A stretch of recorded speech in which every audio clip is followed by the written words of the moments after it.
গ্রামের মানুষের জীবন যতটা সহজ মনে হয় আসলে ততটা সহজও না। গ্রামে যারা কৃষি কাজ করে অথবা রোজ এনে রোজ খায় তাদের জীবনটা না বড়ই কঠিন। জীবনে তো মানে একটা যুদ্ধক্ষেত্র।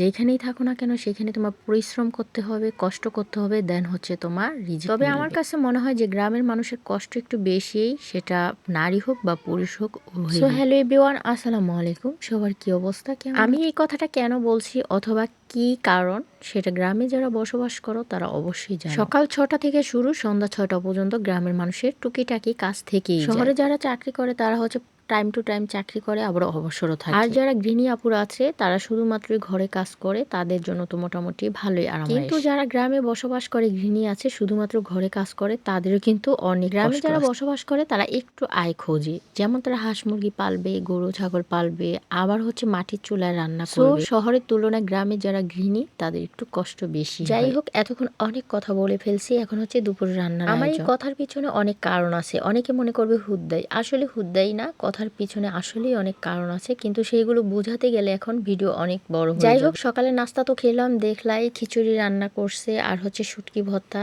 সাথে আমার আম্মা সকালে হাঁস মুরগিও ছাড়ছে, সেগুলো দেখানো হয়ে গেছে। এখন হচ্ছে দুই চুলায় রান্না হচ্ছে, মাটির যে জমক চুলা আমার আম্মা বানাইছে সেই দুই চুলায় ধুমছে রান্না হচ্ছে। একটাতে হচ্ছে ভাত বসাইছে, আরেকটাতে করলা ভাজি করতেছে। আমার মা ভাই যেই চুলাই বানায় না কেন এত পরিমাণে আগুন ধরে আর এত সুন্দর রান্না করতে পারে। এই দুটা চুলায় রান্না করতে কি যে শান্তি, একটাতে ভাত হতে হতে আরেকটাতে দুই টাইপের হচ্ছে তরকারি রান্না হয়ে যায়। আমার মা রান্না করতে করতে তার হচ্ছে চায়ের নেশা ধরছে, সকালে যেহেতু চা খায়নি তো চাউল ভেজে চা খেয়ে নিচ্ছে রান্নার ফাঁকে। তো দুপুরে রান্নায় প্রথমেই তো দেখলা যে করলা ভাজি করে নিছে, এক চুলায় ভাত বসাইছে, তো ভাত আর করলা ভাজি অলরেডি হয়ে গেছে। এখন এক চুলায় ডাল বসিয়ে দিবে, আরেক চুলা হচ্ছে মুরগি ভেজে। তো মুরগিটা হচ্ছে ওই চুলায় বসিয়ে দিয়েছে ভাজা, আর এই চুলায় আবার ডাল বসিয়ে নিচ্ছে, আবার উলট পালট করবে, যেহেতু এই চুলাটা সামনে, সো এই চুলাটা হচ্ছে বাগার ঠাকা দিয়ে আবার ওই চুলাতে বসিয়ে। এই যে দেখো, এই চুলাতে ডাল আর ওই চুলাতে মুরগি ভাজা হচ্ছে। গ্যাসের চুলা যেরকম জমক চুলা আছে, সো মাটির চুলো এরকম জমক চুলা আছে। ডাল রান্না অলরেডি হয়ে গেছে, ভাত ডাল করলা ভাজি এই কিছুক্ষণের মধ্যেই রান্না হয়ে গেছে। এই জমক চুলায় রান্না করতে না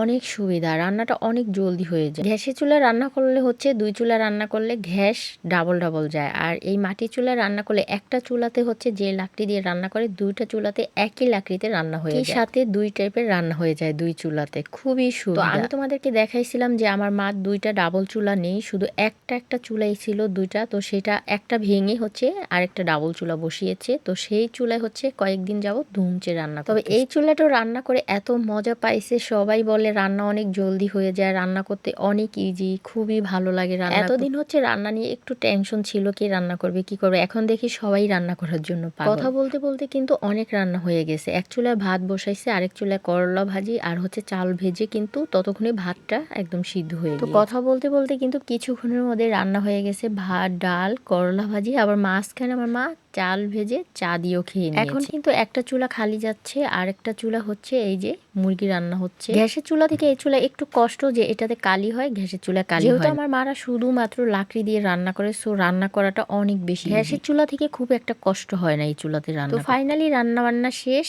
তো আজকের মতো এই পর্যন্তই। সবাই ভালো থাকো, সুস্থ থাকো, আবার নতুন কোনো ভিডিও নিয়ে আসবো ইনশাল্লাহ। আল্লাহ হাফিজ।